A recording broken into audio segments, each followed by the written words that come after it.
की या कंपनीच्या विरोधात आपल्याला असहकार आंदोलन पुकारायचं आहे।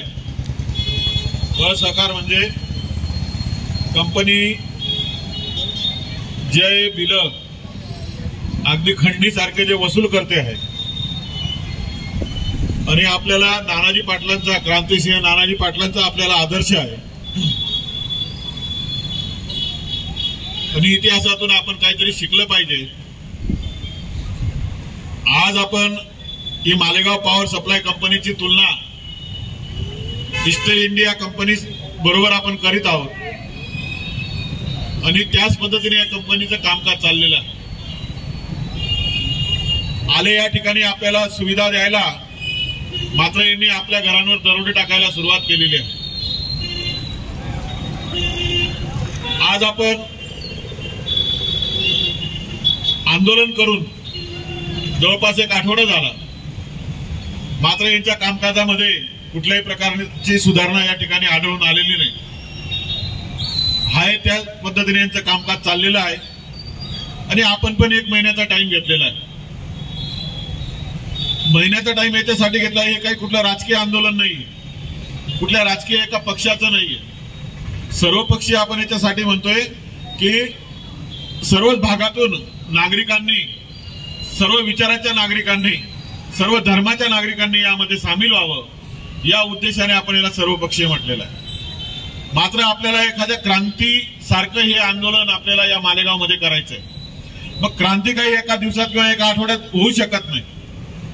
आधी आपले मूल्य, आपल्याला या कंपनीच्या विरोधात अनेक आंदोलन झाले, लोक आज त्या दृष्टीने पण बघतात आणि लोकांमध्ये आपल्याला विश्वास निर्माण करावा लागेल। आमच्या व्यथा तर भरपूर आहेत। आम्ही आज जर ऐकलं वीज बिल नाही भरलं ते थकीत राहील आणि नंतर परत हे आंदोलन करते जर थांबून गेले तर त्यावेळेस काय व्हायचं, ह्या अशा काही शंका लोकांमध्ये आहेत। मग लोकांमध्ये आपल्याला विश्वास जागवायचा आहे, तर मग ते कसं शक्य आहे?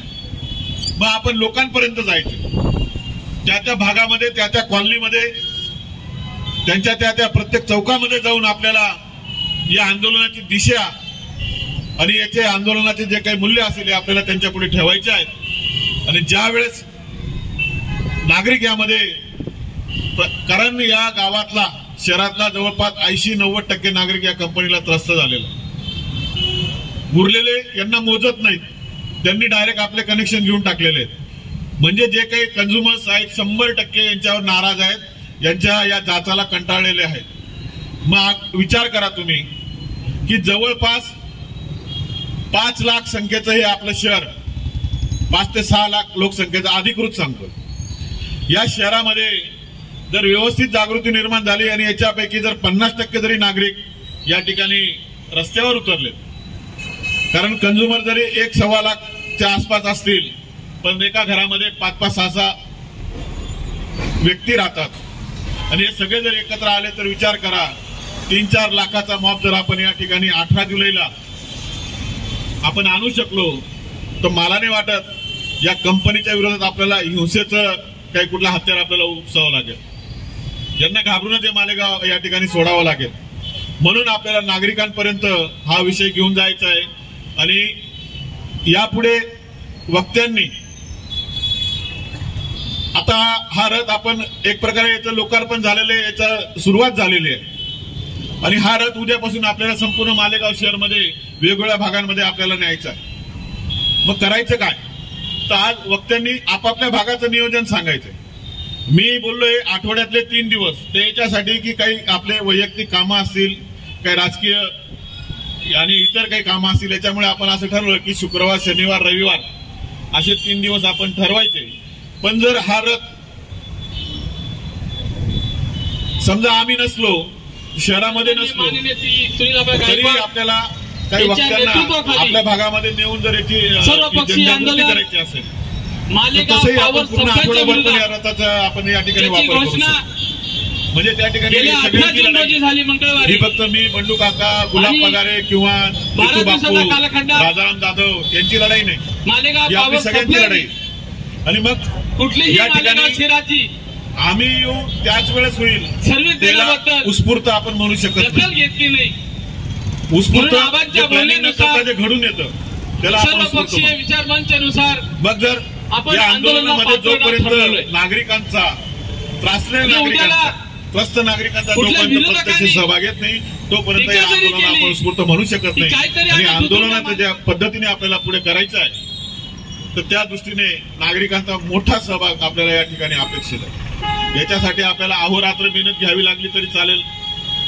आणि या दृष्टीने किंवा याच अनुषंगाने येणाऱ्या वक्त्यांनी सुद्धा या ठिकाणी आपलं वक्तव्य करायचं आहे एवढी विनंती या ठिकाणी मी करेल. आणि उद्याचं नियोजन पण ज्यांना करणं शक्य असेल उद्याच्या उद्या कदाचित आपल्याला एक ऐवजी जर अशा वेळेस सायंकाळी जर आपण 5-6 वाजेला एखादी सभा केली 1-8 वाजता गेली तर 2 सभा सुद्धा आपलं होऊ शकतं. 18 जुलै म्हणजे आता आपल्याकडे फक्त जवळपास 20-21 दिवस आपल्याकडे आहे. 20-21 दिवसात आपण जर 2 सभांचं जर नियोजन म्हटलं 21 दिवस जर पूर्ण आपण केलं तर 40-42 सभा होऊ शकतात. आणि कदाचित याच्यामध्ये आपल्याला नियोजनामध्ये वाढ करावी लागेल. कदाचित असं पण होईल की सकाळच्या वेळेस जर कुठे शक्य असेल तर अशा वेळेला त्या ठिकाणी आपण सकाळच्या सुद्धा सभा आपण घेऊ शकतो. परत पावसाचा विषय आहे म्हणून आपण आपल्या या पद्धतीच्या नियोजनाला या पुढच्या कार्यक्रमाला व्यवस्थित दिशा देण्याचं वक्तव्य आपल्याकडून या ठिकाणी अपेक्षित आहे. एवढंच या ठिकाणी बोलतो आणि थांबतो. जय हिंद, जय महाराष्ट्र, भारत माता की.